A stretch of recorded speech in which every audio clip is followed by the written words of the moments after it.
ஹெல்த்தியான மக்கானா தோசை எப்படி பண்ணுறதுன்னு பார்க்கலாம் வாங்க.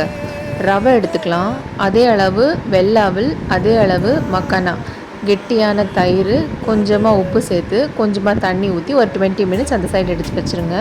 அது நல்லா சோக் ஆனதும் மிக்சியில் கொஞ்சம் நல்லா தோசை மாவு பதத்துக்கு நல்லா அரைச்சி எடுத்துக்கலாம்.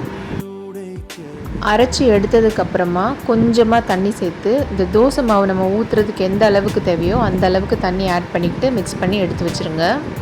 மீடியம் ஃப்ளேம்லேயே வச்சுக்கலாம். வச்சுட்டு தோசையை நம்ம ஊற்றுற மாதிரியே இதையும் அதே மாதிரி ஊற்றிக்குங்க. கொஞ்சம் திக்காக தான் இருக்கும்.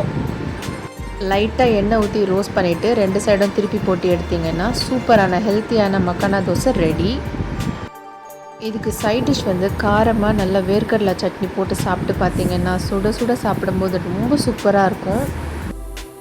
தக்காளி தொக்கு வச்சு சாப்பிட்டாலும் ரொம்ப சூப்பராக இருக்கும். ட்ரை பண்ணி பாருங்கள். தேங்க்யூ.